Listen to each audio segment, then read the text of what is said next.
Yo, what's up everybody? And welcome to my first new video idea, maybe ever, for this channel. I generally do current expansion stuff, PvP guides, tier lists, what have you, but I've played this game a long time and I've seen a lot of things and I have a lot of information, and I thought maybe it would be entertainment value to branch out a little bit with ranking every PvP season, starting with Legion in the modern era.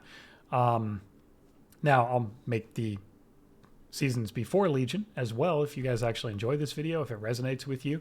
But I just wanted to see how you guys liked it. Of course, this is a very subjective, very opinionated video. So as always, leave in the comments below, a comment about maybe there's a season that had some really good stuff that I missed, or a season that you had some stuff that you hated that I totally whiffed on. Just let me know. I can't wait to, nostalgia, reminisce. It's going to be very fun to talk with you guys about how you felt personally about all these expansions. But of course, comments down below. I got to dive right into it. This is going to be a very long video. Let's start with the description of the tiers here. They're not just letters anymore. We got actual good season at the top. So that is balanced, comp diversity, dynamic, easy to get into. The distance between the best spec in the game and the worst spec in the game, that's pretty low, right? Like there's always going to be a best and a worst spec, but there's not so much of a gap between them. So you could play multiple different specs that you wanted to try out. You saw different classes, you saw different specs. There was diversity in what you played into. The rewards were good. The season should just feel good. Now, it's still going to be opinionated, but I think that's some stuff we can agree upon that would make an actual good season. Balanced and solid is pretty self-explanatory. It's all that same stuff, but maybe less so. Like maybe there's a spec that's just, or two, that's just totally unplayable, losing some of that comp diversity. Maybe the gap between the best and the worst spec is a little bigger as a result as well, but it still feels balanced and solid. Ho-hum is boring, right? Like doesn't quite have the diversity that you're expecting from those two higher tiers. Maybe there's like 6 specs that are really bad. So certain classes you just never see, or certain comps that you like playing into or would make the game more interesting you just never see. Or maybe the reward structure or the end of expansion season just doesn't get a lot of love, so it ends up being super boring. Either way, this is the boring tier. Now we're getting into it with sloppy. Sloppy is just, there was a certain spec that was broken, overtuned, crazy powerful, and they fixed it eventually, but not immediately, and it left a little bit of a stain on the season, so to speak. Or maybe there was some features of the season. Maybe there was a crazy PvP tuning pass that cut out the top of the ladder. They're like, oh, well, we're just going to sit. We're not going to play this anymore. And it made the rank 1 hunt kind of bizarre and sloppy, so to speak. And then we have Unbalanced Mess. That's self-explanatory, right? Maybe that spec that we were talking about before that was broken for 2 or 3 weeks, maybe it was broken for the entire season. Maybe there was a comp that was just terrorizing the ladder and they never did anything about it. For the people playing that comp, they were loving life. But for everybody else, it was an unbalanced mess. And then Clown Fiesta, I'm gonna let that one speak for itself. I think you guys have some ideas of what I might put down here, but don't spoil it for the rest of everybody. We'll get to that very soon. Okay, so starting with the first expansion on our list, Legion. Legion had 7 seasons. They tried something new. They never did this before or after, where they do very frequent season swaps to make more tuning passes and more tuning during the seasons. They were very quick, and they used this new PvP template system to do it. Now, I haven't brought it up here on Wowhead. This is an ancient guide where, if you guys don't know what the PvP template from Legion is, what happened is they chose your stats, your crit, your haste, your mastery, your verse in PvP. It was all set out for you, and all you could do was increase your item level to make those amounts of crit or haste, whatever, just go up a little bit at a time, right?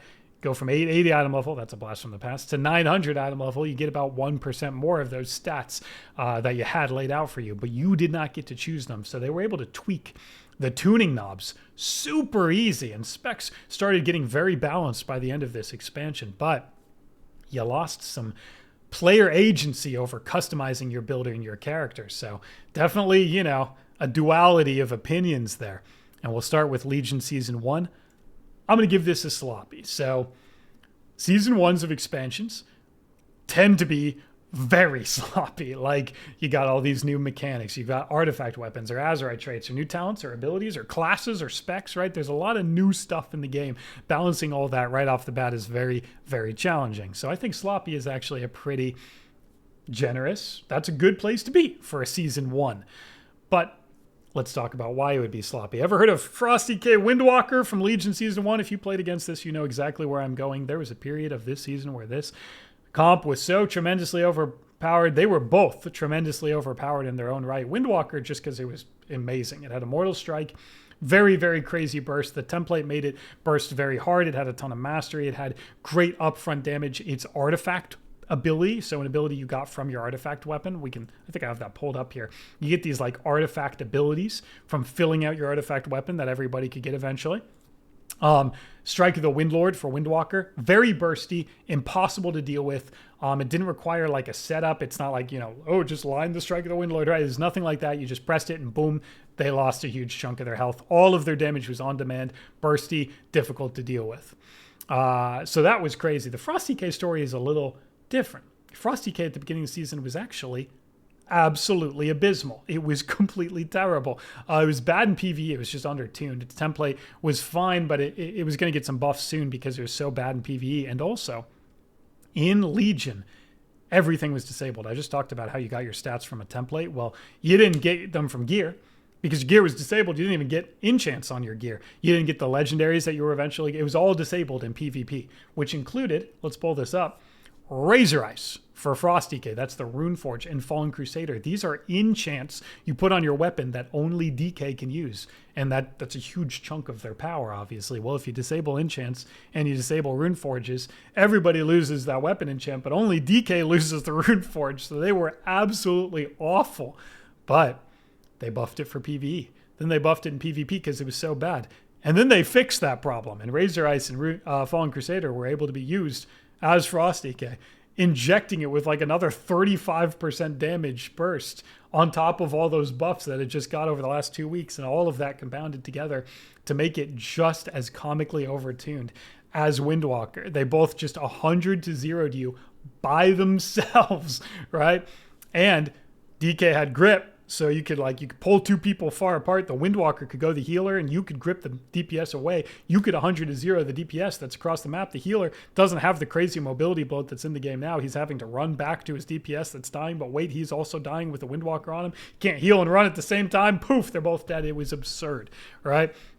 And also, DK was really not peelable. You had AMS and IBF and all of these tools that allowed you to get out of CC, making it so you couldn't do anything about you getting 100 to 0'd by this crazy overtune damage. So all of that together makes for a pretty sloppy season. There's actually one more thing I want to talk about, and then I promise we'll move on. But this was the first season that rank 1 titles, Glad titles, were faction split.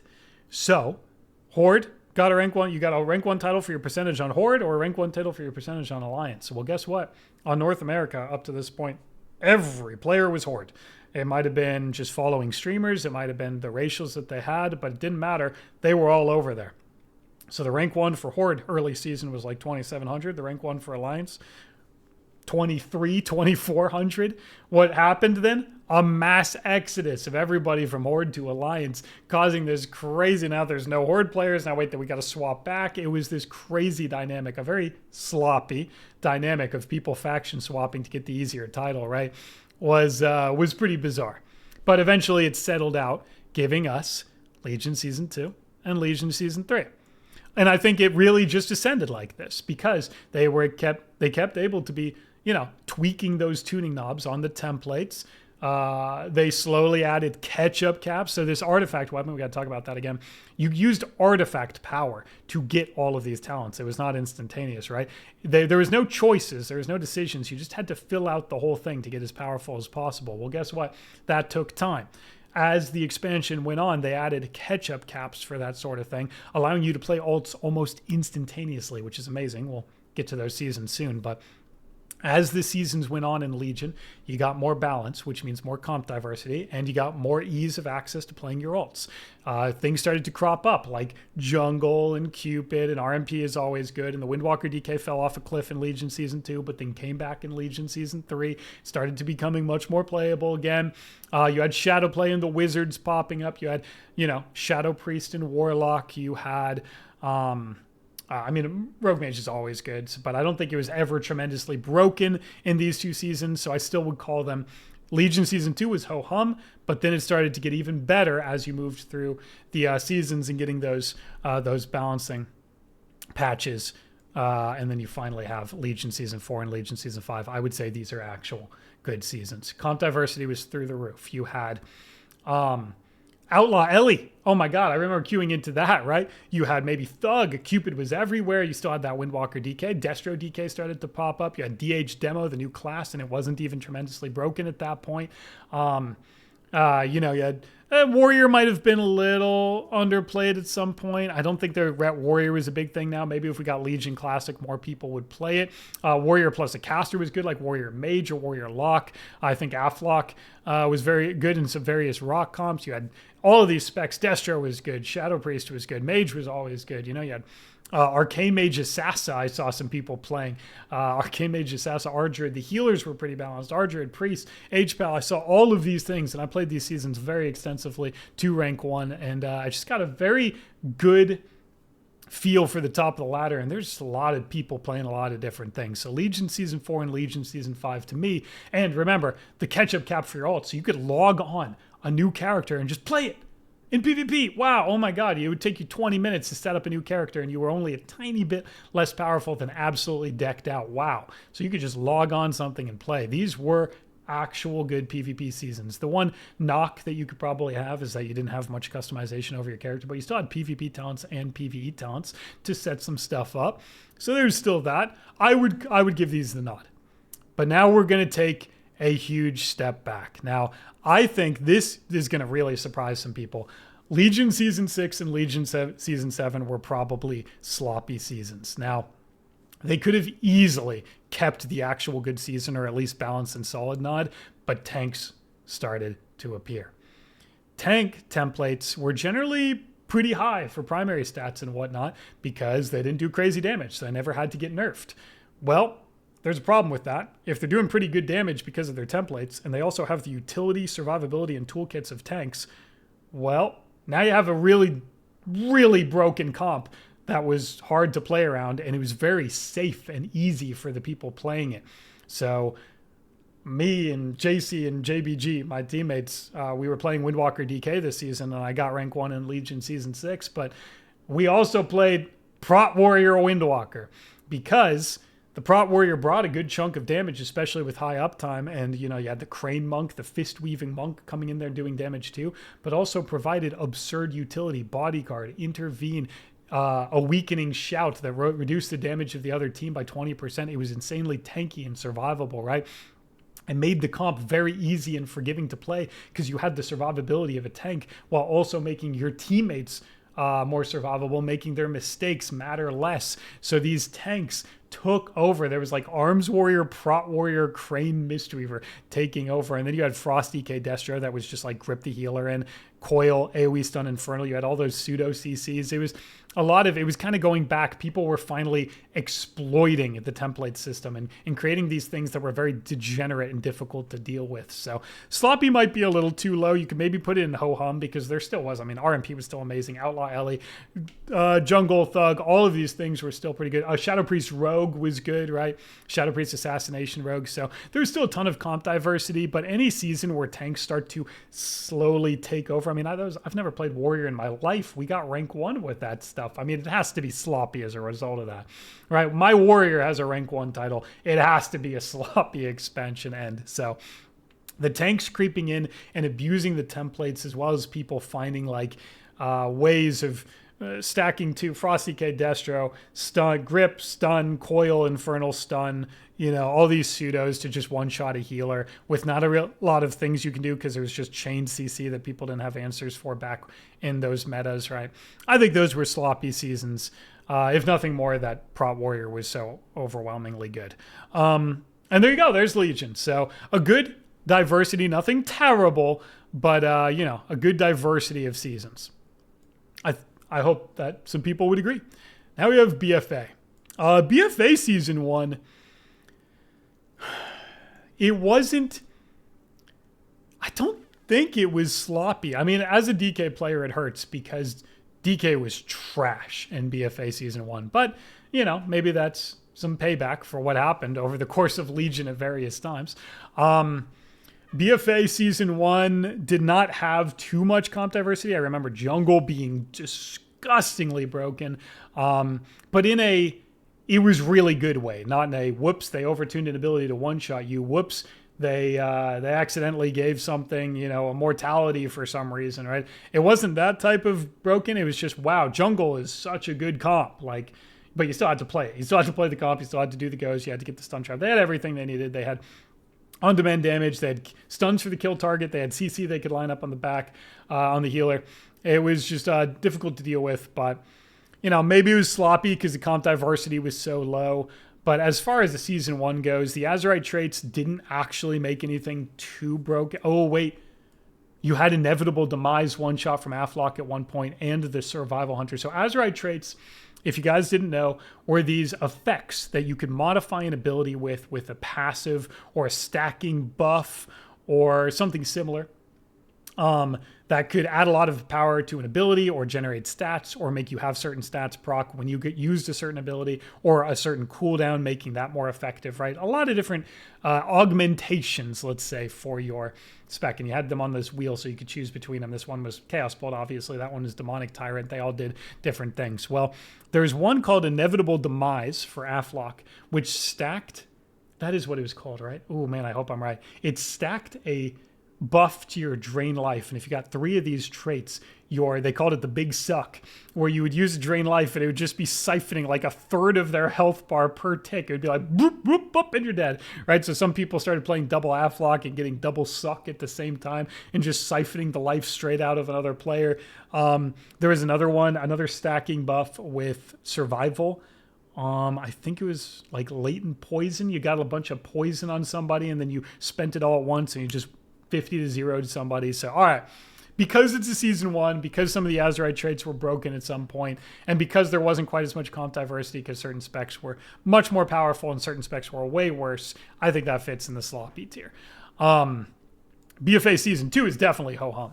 They solved the Azerite trait problem by nerfing every trait in PvP by 50%, and some of the ones that were just crazy one-shot oriented got changed for PvE, and then they weren't even the same thing anymore. So the traits got toned back. Soon we're going to have essences, right? And crazy stuff is going to proc up, but nothing too overwhelming, I would say, in Season 2. There was mid diversity. Certain things started to proc up. At one point, Unholy was broken, but they reined it right in the next week. Like, they added some new effects. Necrotic Strike, Raise Abomination, but they nerfed it instantly to make sure that it didn't take over the season. Unholy ended up being very good, I think, in BFA Season 2, but none of the outlandish stuff lasted the entire season. Like I said, they put a blanket nerf on all these Azerite traits. All of these things were all minus 50% in PvP, meaning they couldn't get out of hand. Then we start getting sloppy again. You know what? No, this might be the first Unbalanced Mess. BFA Season 3 started to leak in the BFA problem. It had the PvE gear and PvP conundrum. Pretty much exactly the opposite of Legion, where you could get these pieces that had shields or proc damage, and they were just overwhelmingly powerful because you got the stats of the piece of gear and also an additional effect, which in PvP was really good because any amount of chip damage, especially with rock comps or pad comps that just wanted to do as much damage as possible, proccing things that hit more than your abilities do. So there's these legs in Crucible of Storm that like procced, what was it, like it was like a fish or a harpoon or something? Was it a Leviathan?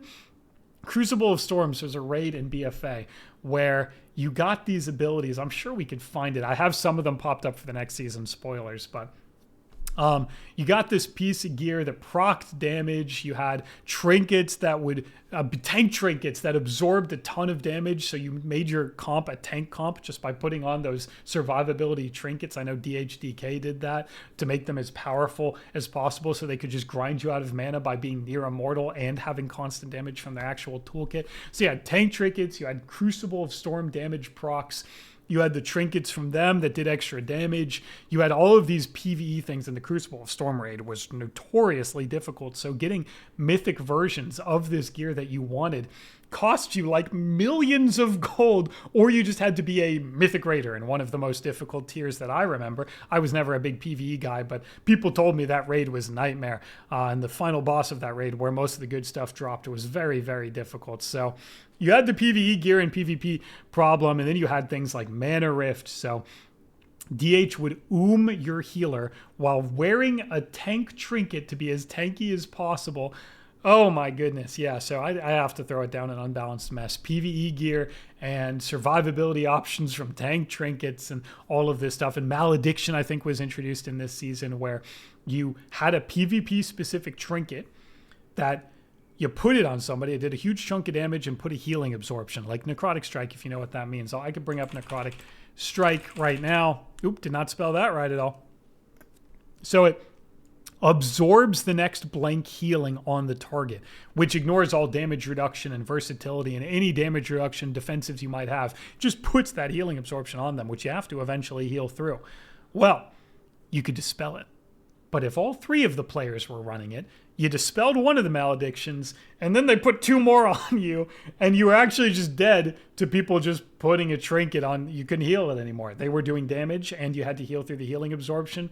It was a nightmare. I would say BFA Season 3 reaches Unbalanced Mess because it set up the Clown Fiesta that is BFA Season 4. Now, hey, look, Clown Fiesta could be fun. It could be exciting. I'm not saying it's like the worst season ever, but it was certainly the most unbalanced. It was certainly the biggest Clown Fiesta. They had everything that I just talked about from BFA Season 3. PvE gear and PvP. You had things like the Writhing Segment of Drestigath. This was an off-global on-use trinket that did a third of somebody's health bar that could crit and was affected by crit damage modifiers like essences. Essences like Blood of the Enemy gave you a crit damage modifier. So you had essences as well at this point. You had a big AoE burst essence called Blood of the Enemy. Did I pull these up as well? I think I have to. Blood of the Enemy. You guys have to... Oh, there it is. You guys have to see this stuff. Like can we pull it up?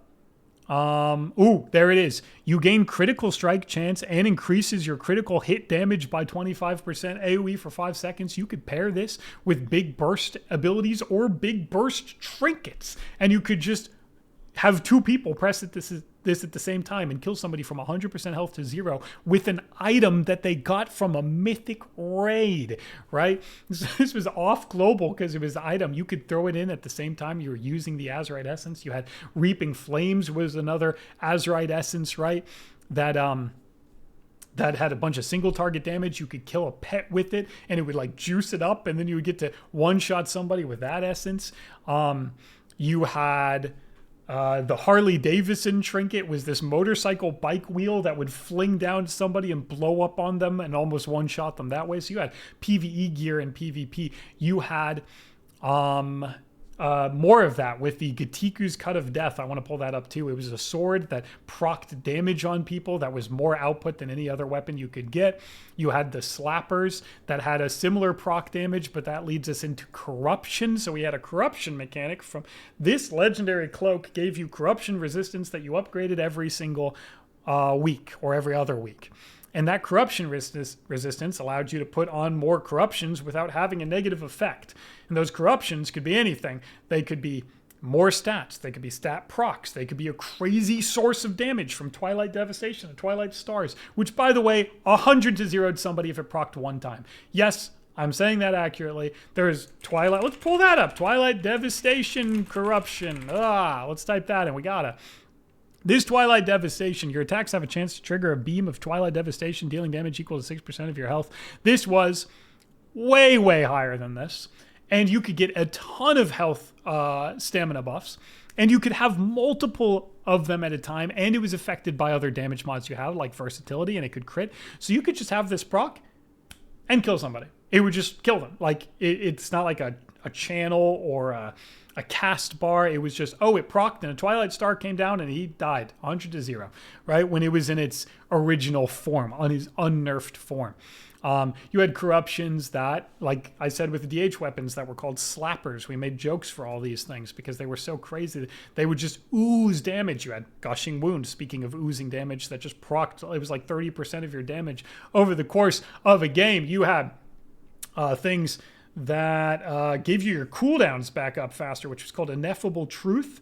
So you could get all your cooldowns back up faster. H-Pals uses to have wings at 100% uptime. Imagine having one of your cooldowns now with 100% uptime. Also, you had Hodge come back up cooldown every 10 seconds. So you could just Hodge somebody into Hodge, and then you Hodge somebody else into Hodge, and Hodge. You're playing Sub-Rogue on H-Paladin. I mean, these corruptions were insane. And they even were insane in the ways that they worked, because you could have as many of the corruptions as you wanted, but then it made you corrupted if you didn't have enough corruption resistance. So then you got to have N'Zoth start trying to kill you during the PvP arena, so you could risk how much corruption you wanted to put on. Now, they slowly started nerfing these things, but many of them retained the entire season. Gushing Wounds was 30% of your damage all season. Echoing Void got nerfed. Twilight Dev got nerfed, but Verse percent stayed around in a nerfed state, and it still ended up being very good.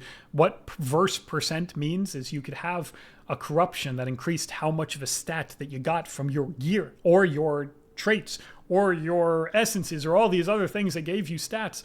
So you could have all of your stats focused on one thing and then get the corruption that buffed that stat. And at one point, you were getting over 100% verse, which means you had 50% damage reduction passively all the time, which also could be used. I gotta pull this up too. You had Conflict and Strife. Nope. Wow, Azerite. You had Conflict and Strife, where the rank 4 made, look at this. Applying a loss of control effect grants a stack of Strife. And then right after that, versatility granted by Strife is doubled for the next 5 seconds. And it's that one. While you are stunned, the defensive benefit from your versatility is increased by 50%. So you could effectively become nigh immortal in CC. Imagine the core mechanic of PvP, trying to stun lock your opponent and kill them in that stun while CCing the healer. Oops, I accidentally made the enemy team immortal by doing the things that I'm supposed to do to win the game. And I'm not even done. Oh my God, I know you guys are like, this is crazy. How long is he going to do this? Season's not even over, because I haven't talked about Spite Trinket. The Spite Trinket put a blob of corruption on the ground, and it increased your corruption level while you were standing in it. And all 3 players could run this Spite Trinket, making it stack 3 times as fast, increasing your corruption levels, which is going to cause N'Zoth to get mad at you and start shooting you with laser beams or things from beyond and blowing up your character. Literally a raid boss killing you mid-arena. And what people would do? Well, why don't you just walk out of it? I don't know, because of crowd control, sap, blind, cheap. So you were just stuck in this spite. If you triggered anything, you were going to get kidneyed, combust while N'Zoth is killing you. So you had a rogue killing you, a mage killing you, and N'Zoth killing you all at the same time. All right? So this was absolutely absurd of a season. Also, I haven't even gotten to the craziest part yet. I know. I just blew your mind, right? Because that verse percent we were talking about, that was pretty wild, right? That got nerfed, though. You know what didn't? Haste percent.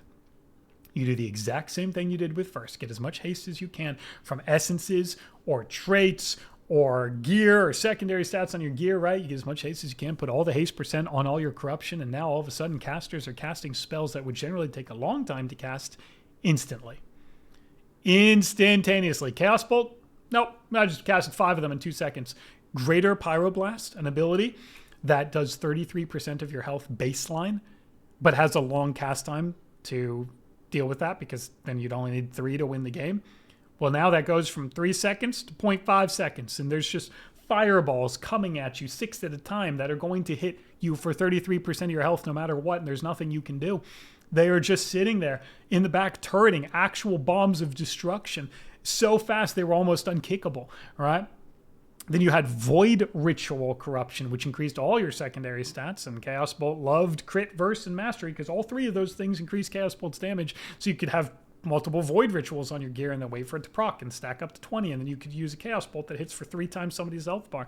Or you could go all Mastery %, and then you could play Demon Hunter with the Thirsting Blades Azerite trait that stacks up a Chaos Strike buff, which if it stacks up all the way to 40 by not pressing the Chaos Strike ability the entire game, you would then use the Mastery % and the Thirsting Blades Azerite trait to hit somebody with 1 button press for 6 times their health pool. What were you supposed to do? You have to just kill them before they stack up to 40. It became a race. This season was so incredible. Every individual thing going on, the Drestigath, the Corruption, the Spite Trinket, the Malediction, the Essences, the Haste %, the Greater Pyroblast, the Chaos Bolt, all of this individually would make any season an unbalanced mess. And it was all at the same time. I spent 15 minutes, I think, talking about this season, and I think it was worth every second. BFA Season 4, without question, is the big... I think I missed things about that season. I think there's still things that I missed, and that's how much of a Clown Fiesta BFA Season 4 is. Now we're going to take a huge drop back, all the way back to Unbalanced Mess with Shadowlands Season 1. So Shadowlands Season 1 had its own host of problems.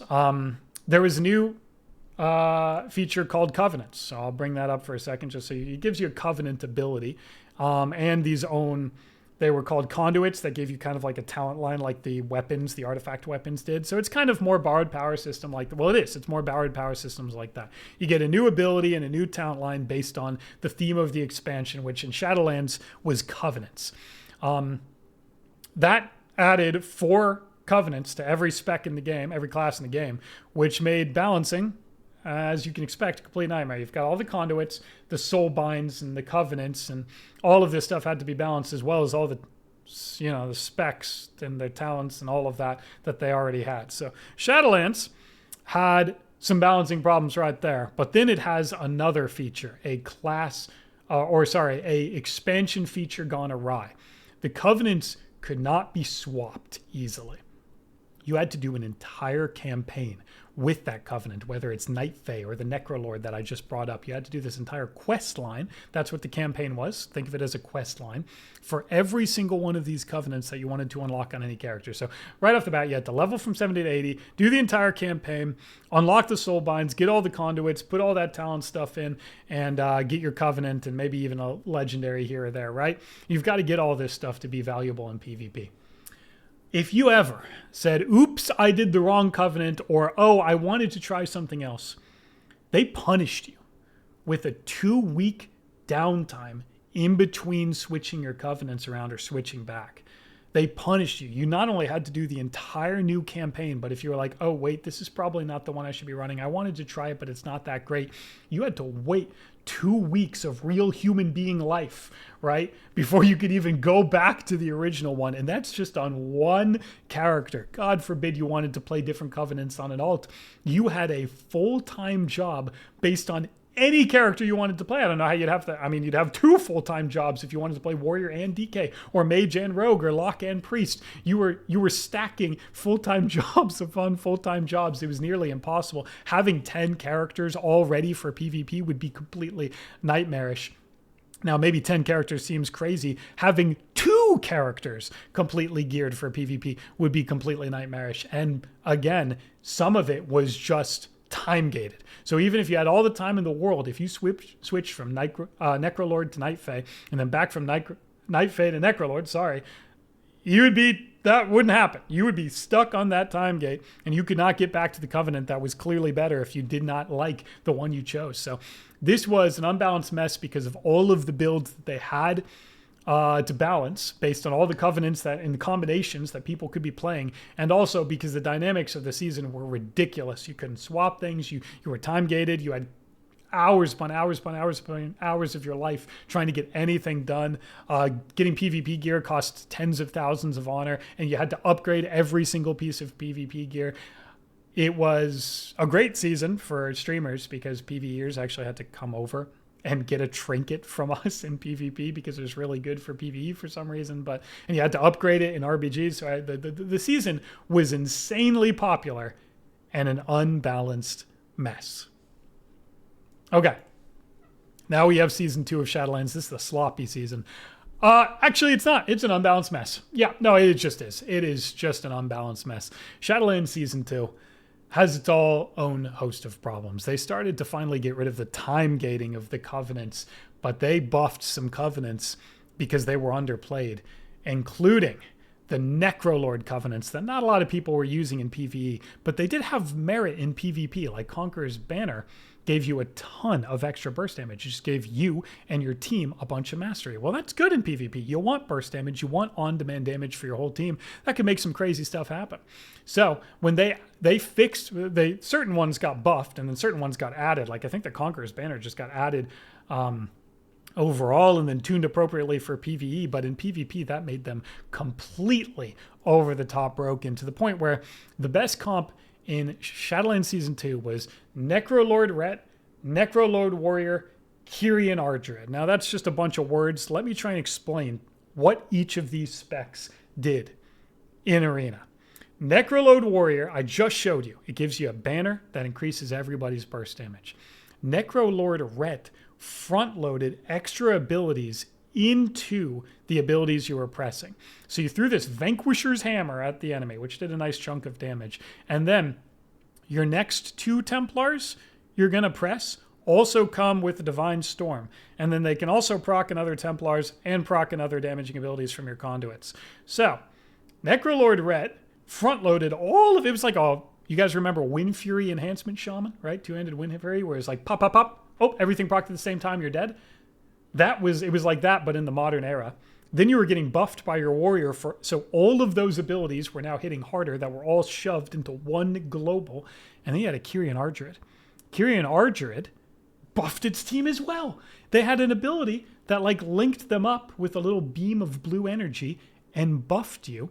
Just gave you straight versatility. I think it was 12% and you had an active that made it even stronger.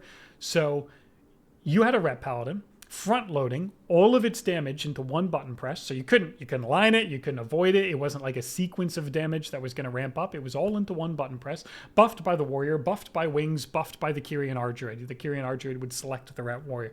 They were also nearly immortal because of all that extra versatility, and both of the specs were really tanky, and Word of Glory for Ret actually healed for a bunch, and warrior had a ton of utility, intervene, and fear, and stuns, and all of these decent peels, utilities, self-sustain, teammate sustain, and Ardred was getting a ton of extra healing from the Kyrian buff as well. So you had a tank comp that did your entire health pool and one global. It was extraordinarily forgiving. They had all the utility, damage, survivability that they needed, and it was all just from being juiced. I called it, and I think a lot of people did, stat bugging Cleave, right? Because you had abilities, they weren't actually stat bugging, but your entire comp was based around just being more powerful than everybody else. You had more stats, you had more verse, more mastery than they did, more stats than they did, more power than they did. You were just better. By logging into those specs, you were better than everybody else. And that's not even it.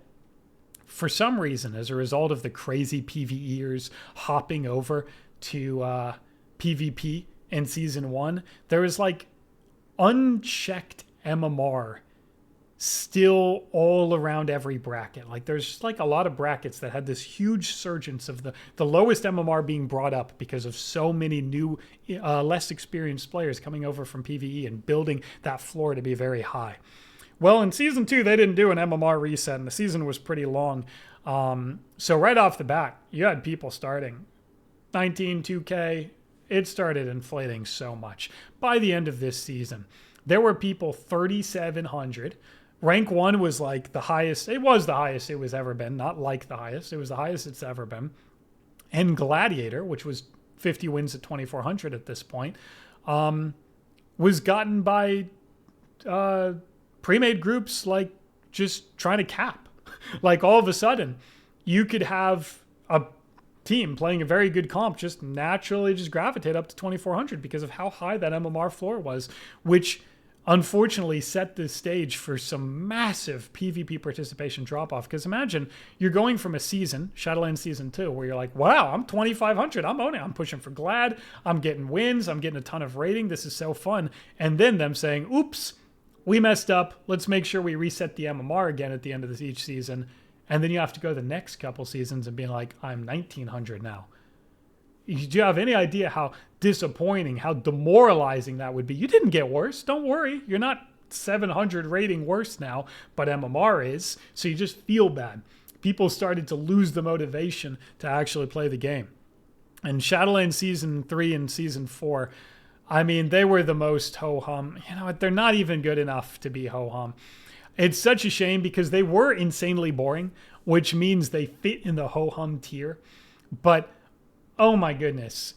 I mean, you still had all of the Shadowlands stuff. You had broken comps from Covenants. You had now RMP Holy Priest version showed up, and it had Fade, making it immune to attacks in CC.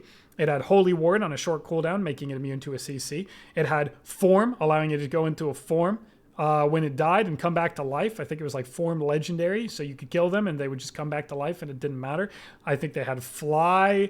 They had all of these ways of avoiding the game. They were not interactable. You couldn't CC them. You couldn't kill them. They weren't a good swap target. You couldn't take them out of the game. You couldn't actually go them. You just had to let them do whatever. While on short CDs, they were setting up Chastise Fear by themselves on their healer, and it was unpunishable because of the aforementioned Fade and Holy Ward and all of these tools. They could set up their own infinite CC while not being interactable in any way. You couldn't punish them. You couldn't do anything, and they had a rogue and a mage on their team. So God forbid you could punish them if they didn't have that toolkit. No, you can't, because you can't be running at a holy priest when rogue mage is doing rogue mage goes. With bomb trinkets that were added to PvP, that was this thing called a resonator. Can I pull that up for you? Resonator, trinket, wow. Oh yeah, that's the one. Here's a trinket that was in the game, if it pulls it up for me. Throw the Cosmic Resonator, which explodes after 4 seconds, dealing cosmic damage split between all enemies. This was balanced by the fact that it was split, so if people could soak it, it would do a lot less damage. It was increased by each enemy struck, but what you really wanted was to hit one person and have them take the brunt of all of that damage. Well, guess what Rogue Mage was able to do? It was able to isolate people, right? You could CC an entire team. That's what Rogue Mage was able to do, and then do a kidney combust go on a guy while also throwing 3 resonators at that same guy. Yes, the healer could equip one as well. And while they were going for a Chastise Fear, they could also throw a bomb at you from across the map, and then everything hits you all at once. The sub-rogue's damage, the fire mage's damage, all 3 bombs, one of them from a healer, and you just poof. You just evaporate. So no, these are not ho-hum seasons. They're still very sloppy. By the end of Season 4 was just an extension of Shadowlands Season 3. It was all the same stuff. Demo DK, doing crazy goes, having 2 Immortal Strike and unpeelable damage from all the pets and all the demo lock pets and the unholy pets, and everything was just killing you from anywhere. Raise A-Bomb gripping you. Hey, look, I can't be biased. DK had Raise Abomination in its original state, which was pulling everybody from everywhere into the DK, and it was just over and over, so you couldn't get away because you just keep getting gripped by the same limit. It was so difficult to play with. RBGs were an absolute nightmare as a result of that. I haven't talked about RBGs much in this, but RBGs in Shadowlands were some of the craziest power. You had A-Bomb Limb doing AoE goes, killing literally 10 people at once. You had Boomkin in the strongest state it's ever been in Shadowlands RPG, having max survivability, mobility, utility, crowd control, output. It could live, it could burst, it has crazy pad with Starfall, crazy one-shots with Convoke. Oh, I didn't even talk about Convoke the Spirits. I'm on Shadowlands Season 3 and 4, and I haven't even talked about Convoke the Spirits yet. Part of Season 1 and Season 2, an Unbalanced Mess, and an ability from Druid called Convoke the Spirits, where it'd be a channel where they would just generate... I gotta pull that up. Convoke the Spirits, dude. It's in the game now, but not even close to what it used to be. It channeled a rapid flurry of sometimes their most powerful spells. That could be Bite, Star Surge. It could proc these over and over. It was a casino. It was a lottery. I almost went this entire video without talking about this. In its original state, at its most powered state, in Shadowlands Season 1 or 2, you could channel your most powerful abilities as a chain of them with all of the mods that those abilities generally get. So you could just go, oops, bye, bye, bye, bye, bye, bye. You could rake stun somebody with Feral and proc 5 bites in a row. Or you could Boomkin Incarn and then convoke the spirits and have 6 Star Surges come just flying out from this channeled ability. I mean, this was crazy how much was left. The only reason it's not a clown fiesta is because it took me 15 minutes to describe all of the individual interlaced mechanics of BFA Season 4, and I still don't think I got them all. But definitely an unbalanced mess. Absolutely was. But yeah, so you still had covenants and stuff like that going on. Like I said, Shadowlands 4 was just an extension of Shadowlands Season 3, where they just kept the season going but called it a new season. So it also had that boring factor. Shadowlands, as you can see, very, very tough seasons that we had to deal with. I'm sure I could put one of these down because of Convoke in there to Clown Fiesta, but I think BFA Season 4 stands alone. Okay, the final 7. These are going to, we went through the brunt of the most insane things we've ever witnessed. They started to realize, okay, we have to go back to tuning PvP and PvE separately, and we have to remove some of the crazy PvE mechanics in PvP, or this is what you'll get. So Dragonflight Season 1 was sloppy. Again, I know sloppy is getting crazy, but it's a Season 1. There was a lot of balancing problems. Yes, there was a lot of balancing problems. There was... Oh, no, wait. Was this... Am I misremembering? When was Retpocalypse? Oh, no. Was it Season 1? When did Ret rework happen? There was a Ret rework in Dragonflight, either Season 1, late Season 1, or early Season 2, where it became the most powerful any spec has ever been. So let's talk about Dragonflight. It added solo shuffle to the game, allowing anybody to queue anything they wanted. You didn't need a team. You didn't need guaranteed partners. You just logged in and pressed solo shuffle queue, right? That's still in the game now, so you guys know what it is very well. Solo shuffle was you press Q and it filled you up with a group of 6 people in total, and it rotated you through all the players, right? We know what it is very well. So that allowed anybody to play at any time. So when this rework came in, and it was overtuned. Now, BFA Season 4 was more broken, and Shadowlands Season 1 was crazier with all the covenants, but never has there ever been a spec more powerful at any point than Ret was in PvP after this rework. I know that sounds hyperbolic or egregious. Maybe DK in original Wrath Season 1 was kind of lunacy, but you never got to see it on display like this because of solo shuffle. I queued during this window. I streamed during this window. Every single lobby was 4 Ret Paladins. Think of that. Think of how many classes and how many specs there are in the game. Think of how many people could play anything they wanted. Every single lobby was 4 Ret Paladins and 2 healers. There were no other viable specs in the game. That's how far ahead Ret Paladin was from everything else. It was not even... I can't put this into words. They had passive survivability. They just had like shields and damage reduction baked into every single thing that they did. Their rotation had passive damage built into it. It was ranged. It was unpeelable. It was one-shotty. They had all of the burst of earlier versions of crazy stuff we've talked about. They were immortal.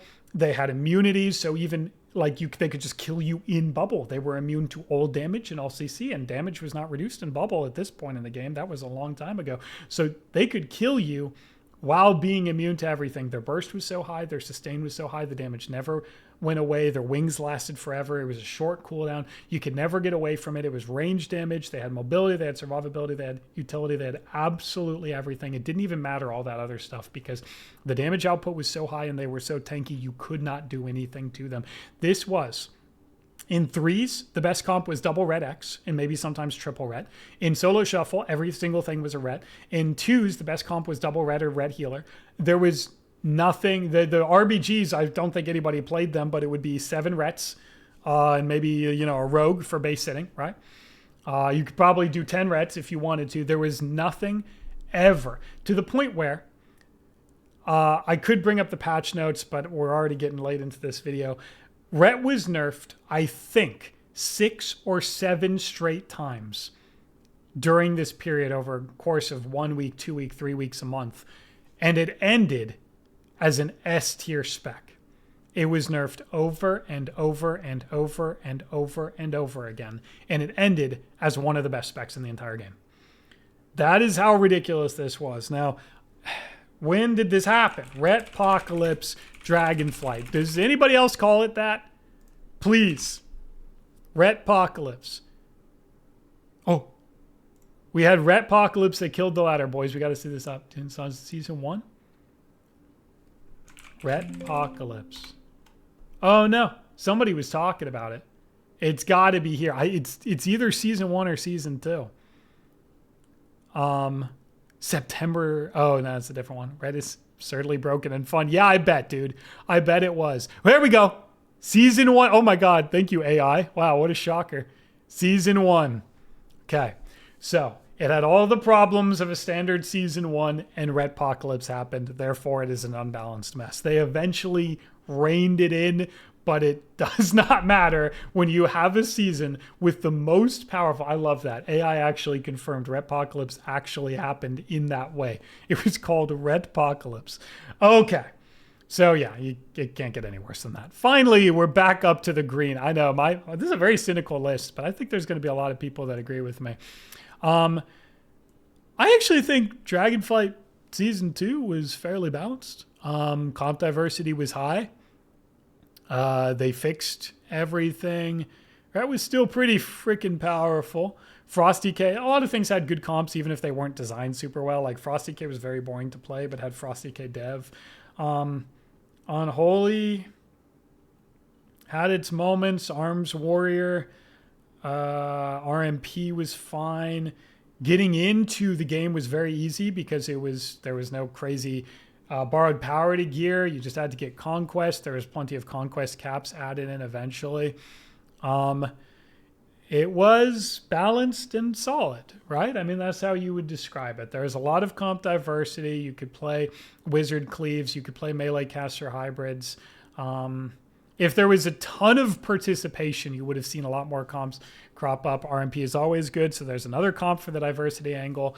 And then I think I have to just drop Dragonflight Season 3 and Season 4 into ho-hum. It fell off a cliff in participation, and I've already been talking your ear off for about 40 minutes. There's nothing really to say besides a lot of comps could be played, but these were boring seasons. If you played through them yourself, you know that the reward structure and the participation of the seasons dropped off so drastically that people just stopped caring. So can't call it sloppy. I can certainly call it boring, and that's what it was. Okay, and we're back after a little voice break. This has been a long video. To finish things off with, of course, the most recent expansion, War Within. War Within has a lot going for it. It added Battleground Blitz, which is a new variety of game mode, right? Like that's a huge deal, because if you didn't like something in Arena, now all of a sudden you have Capture the Flag, you have objective play, you have base sitting or base assaulting, you have orb grabbing or kiting or mobility, and all these tools port play, right? Spinning a node, being tanky, being disruptive, right? Like you have a lot of different ways of winning a game now. Appealing for people, right? You know, crowd control, spamming slows, or being disruptive in all those ways. So if you, like, let's say you hated Outlaw and Arena, you might like it in Battleground Blitz, where you have quad grapple, you can run across the map with the flag, or you have base assaulting CC or base sitting tools like Double Vanish and all of the tankiness that it has, spamming Feint, right? So it just opens up the objective game mode for all of these specs to shine in all these different ways. Now, of course, rated battlegrounds have been in the game before that, but rated battlegrounds were really declining going into this expansion. And through all of modern WoW, they've really went on the downturn, and it requires 10 people to get into them. It's kind of gate-kept by higher players playing in very, very, very powerful groups, right? Sometimes you'll sit a 20-minute queue after spending 2 hours to get 10 people together just to queue into a multi-hero team, get farmed, and then disband. There is difficulties of actually getting into those push groups, right? Where RBGs were kind of a different environment, a different atmosphere, so to speak. I won't do much more than that about it, but it's a totally different story than logging into the game onto a character and pressing Q for Battleground Blitz. Like, there's no argument that that's extremely accessible comparatively. So I would say that it Battleground Blitz affects the feel of the season way more than RBGs ever could. And as a result, you have all this objective gameplay raising other specs up that where they wouldn't have been as good to play or feel as good in PvP. But that's not all, because you still have them going fully into this PvP modifiers that they're trying to take out the PvE gear and take out the obscenity, right? And they're leaning on PvP modifiers for certain spells, abilities, passive talents, you name it, to make them less crazy in PvP and keep the balance of the expansion pretty good. So they use that a lot, whether it's on survivability buttons or damaging abilities, burst cooldowns, anything. You know, there's tons of specs with PvP modifiers on them, as well as certain PvE gear like the tier sets having blanket 50% nerfs or more at the end of the expansion. PvE gear, trinkets, completely worthless in PvP. You had good accessibility to all the best gear, and all the best gear was PvP gear from, you know, just the conquest grind, and then the tier, you could turn PvP into tier, and then the tier was nerfed anyway, so it wasn't too obscene. Eventually, they got really, really good at making it so gearing alts was easy, very accessible, right? Because they gave you that free weapon for getting enough conquest. They gave you a quest. They gave you items to craft conquest items with your embellishments for free. They gave you the conquest cap being removed. They gave you the boxes that you could send to your alts to gear characters that way. So the accessibility is there, and the PvP modifiers, and the PvE gear being trash in PvP. And then, but the item level of the PvE gear being good. So it's not like PvEers could not go to PvP. You'd still struggle because it's a totally different game mode, but you wouldn't be like having no gear equipped. Your gear still mattered, but it was never going to be the BIS. So they did a good job of all of those things, right? And I quit during this expansion. That's pretty unbiased from me, I would say, to sing some praises on an expansion. I don't think it's going to be, you know, it wasn't my favorite experience, but it's a 20-year-old game. I don't think you're ever going to recapture the magic of early Wrath coming out for the first time versus War Within Season 2, right? Like, this is an old game. So it wasn't the most exciting, exuberant, full of life seasons, but as far as all the things that they could do on a 20-year-old game, they tried a lot of them. That said, I'm not going to give any of them the super green nod because of some of the problems with, you know, they've got so many talents, so many specs, so many hero talents. You know, the reward structure is a little outdated by now, so I'm not sure anybody was having as much fun in War Within Season 3 as they were in some of these earlier seasons, like the Legion seasons that seem to get a lot of love. But so we're going to start out with War Within Season 1, and that's a high rating for a Season 1. You can see it's actually the highest Season 1. There were still problems, right? There was, if you recall, in Battleground Blitz, Mistweaver monks could fly. Could actually just fly. You could literally fly across the map, roll, jump, roll, float, roll, float, roll, float, getting from Twin Peaks to the other side of the map. That's kind of crazy.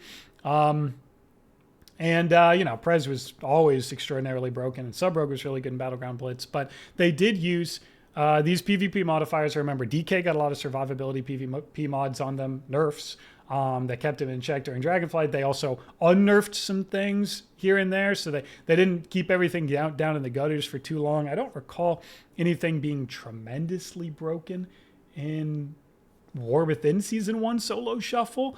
I'll just rack through some things.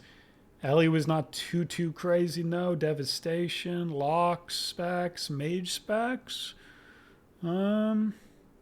Nothing is standing out. If you guys remember anything about War Within Season 1 being, and remember, look at the list we have here. It can't just be really good. It's got to be tremendously, overwhelmingly broken. I think they used PvP modifiers to keep things in check, but it was still a Season 1. So there's a lot of new hero talents, things there. Some of them were completely worthless. Some of them are still completely worthless. Some of them were a little too powerful, and they reined it in over the course of the season, which I think they ended up making a product in War Within Season 2, because I remember Warrior Mage was very, very good in War Within Season 2, and that's a comp that hasn't been played a long time. RMP is always going to be good. I know you had various lock comps, and, you know, DH, Warrior, Mage, Rogue, DK. I mean, I'm just trying to go through all the specs and see if all of them have a purpose in the meta. I played Solo Shuffle, even though I quit for a good chunk of this expansion. I came back, played some Solo Shuffle, got a feel for the Solo Shuffle ladder a little bit, was watching some streams, seeing how people were enjoying Battleground Blitz. They did nerf the monk flying across the map thing. All of the DPS specs were playable in Battleground Blitz in some way or another. You could find a way to make an impact. So you got, and right, like I said, over the expansion, they added those catch-up caps that made gearing alts extraordinarily painless, allowing you to just play anything at any time. So the only real downside is that it's War Within Season 2. I mean, the game's 20 years old. There's just not going to be that same level of hype. That said, I really do think you can... Like, I'm not going to just say War Within is this great expansion. We could throw War Within Season 3 down here in Sloppy because they seemed like they Warlords of Draenord it, where they just said, okay, we're on to midnight now. They were working on WoW housing. Marksman stayed broken this entire season, hitting people for 15 million aim shots. I mean, just popping you. And they have so much mastery. Their range is like 50 yards. They're popping you from across the map. Doesn't matter if you're in Arena or Battleground Blitz. It's the same thing. Preservation took over Battleground Blitz to the point that there was a term called Presgapped, where if they had a Prez on an FC map and you didn't, you just lost by default. They had like a 98% win rate. I swear, I've watched so many streams and played so many games.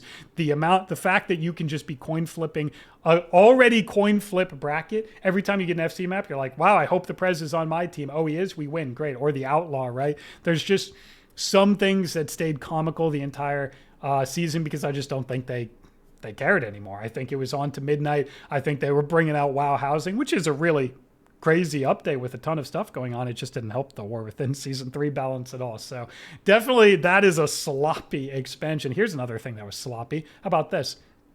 Knock DC. Knock DC was in the season, right? They made it worse going into War Within Season 3 and then kept it like that the entire season. So you could accidentally, or on purpose if you were nefarious, send people into the void and take them offline just by using spells that were part of the game that you should be able to use, right? So that's not good. That's not good at all. That's sloppy. I mean, I could honestly call it an unbalanced mess, but the problem is Battleground Blitz ain't the whole. Battlegrounds are just kind of an unbalanced mess. So that didn't really affect Arena at any point. So I think sloppy is a very good point for it. You know, there was PHDK. Hey, that's a spec that I play. Again, trying to show no bias here, you know. Hunter DK was absurd. Unholy DK and Hunter could both unpeelable damage, could kill you from across the map. They had great CC that coordinated well with each other, all instant CC, hard to deal with. Damage was very spiky. You could just be in a CC chain, and you couldn't peel the damage because they could just chase you around the pillar. They've got on-demand dam. It's nothing they have to set up. You can't line cast because there aren't any. Aim shots are coming out instant from lock and load, right? You can rapid fire channeled through the wall. I mean, this is definitely a sloppy season. So there's War Within for you. I think that's all I got, guys. Yeah. Right, so here it is. We're looking at it. One last look. I am certain to my very core that there is something that you disagree with on this list. Some incredible memory that you have about an old season that I totally missed on that made it so much better or so much worse than I gave it credit for. So please just let me know. I'm really hoping this video is entertaining for some of you guys. It was totally new to my channel and it was fun and I enjoyed it. I enjoyed thinking about all this sort of thing. So I hope there's somebody out there that enjoyed it as well. Thank you so much for giving me your guys' time. I know this was long, so that's very kind of you for actually watching some of this, and let me know if you liked it. I promise I'll do more, but thank you. I appreciate you. All right, GG's.